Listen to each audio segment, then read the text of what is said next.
his idea in exchange for €85,000. Hello, Dragons. My name's Ken McPheeters, and I'm here to talk about a new product called the FaxCop. I'm looking for €85,000 for a 10% equity stake in the FaxCop. The FaxCop sits between the telephone line and the fax machine. The FaxCop saves businesses money by stopping unwanted faxes but allowing legitimate faxes through. The FaxCop will save money by, number one, reducing the waste paper, which I've thrown some on, you may have noticed.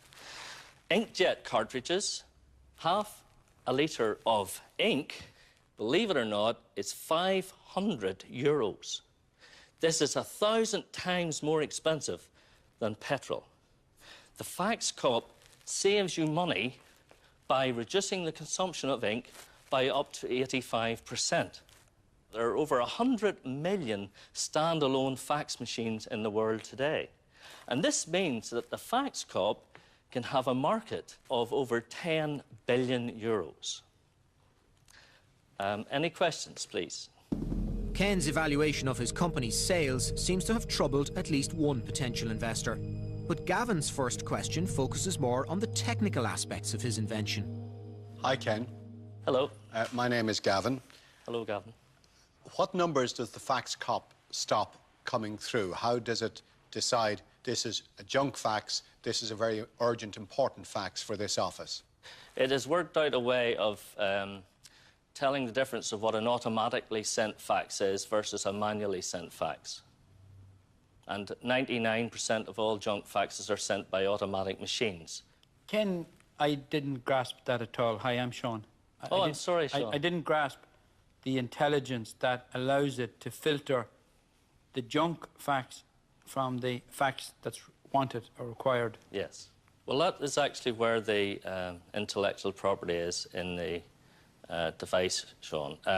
But basically, the You device... want to tell me that's a trade secret now and you can't tell me? Well, I could tell you that under a non-disclosure agreement, and I'd be willing to share that with you. Would it be fair to say that the emergence of email has all but done away with the fax and that you're about 20 years too late? No, actually, it's contrary. I think the phrase might be, the fax is dead, long live the fax.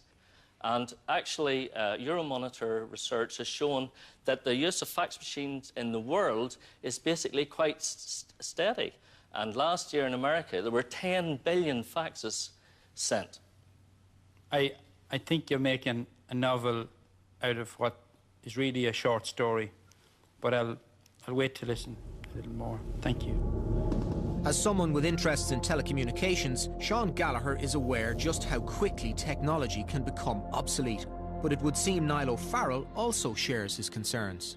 If this was Dragons Den in the year 1990, I'd be giving you the full amount because it was absolutely huge. It had real relevance then. I really don't believe, if I put the money into that there's enough business out there where companies will change over to take this on to give a return. I just don't think it's a product that people need to... I don't think junk mail and fax machines is the same issue that it used to be. So I'm out. OK, Niall. Thank you. Value your opinion. Ken may value Niall's opinion, but he probably would have valued a big investment even more.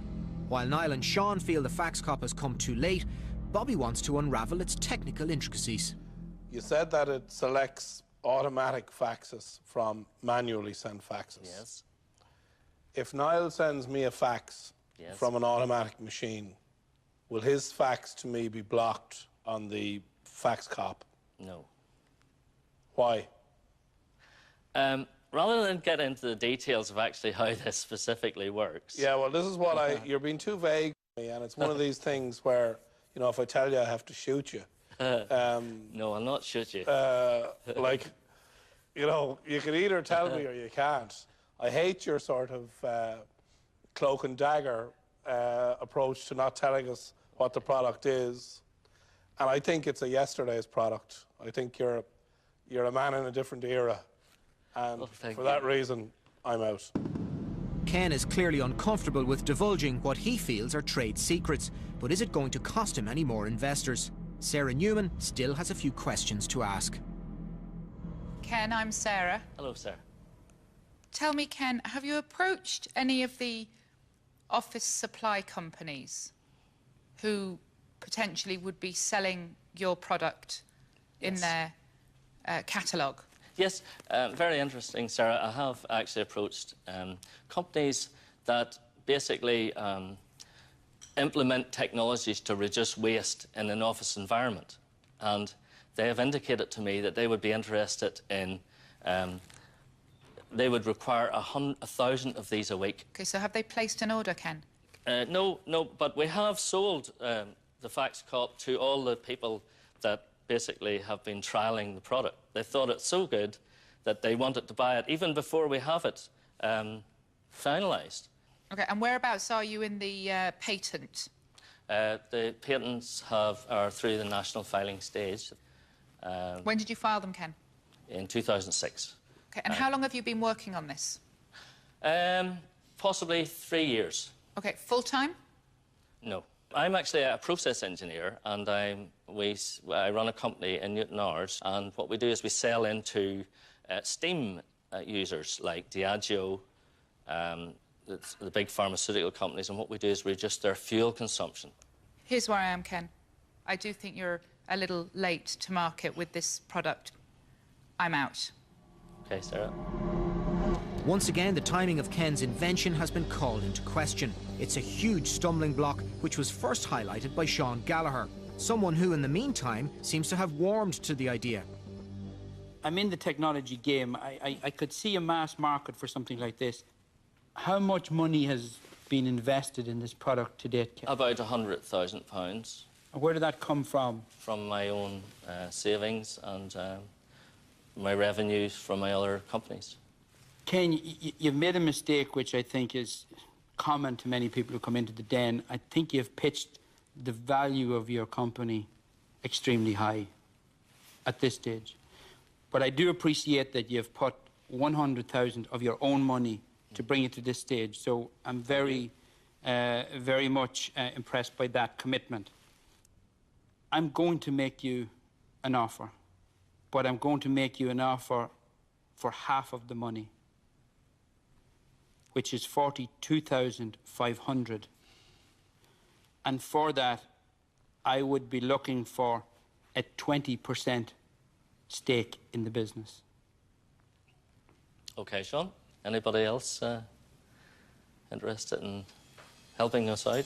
As Ken is aware, he needs to get the full amount requested or his pitch will be deemed unsuccessful. Thus far, the only dragon who hasn't committed himself is Gavin. Will he be willing to weigh in?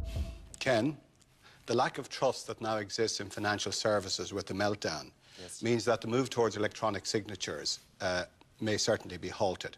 So, yeah, unlike some of the people here, I don't think the fax is dead. Good. All right?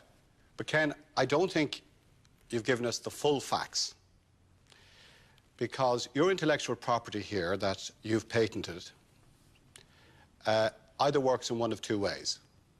It either identifies that the incoming fax has a different layout than a normal letter and blocks it, or it is identifying that it is an automatically dialed fax number. And it is the latter, yes? Well, let's say... No.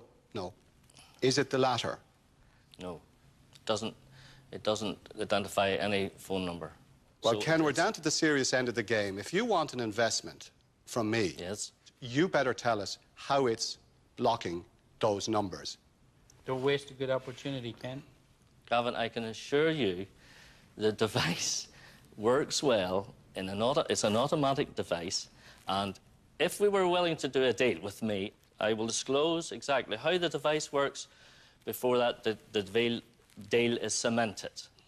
So you have the choice to look at it and say, I'm not interested in this is a hocus pocus, I'm away, or there is something really exciting in this, as I know there is.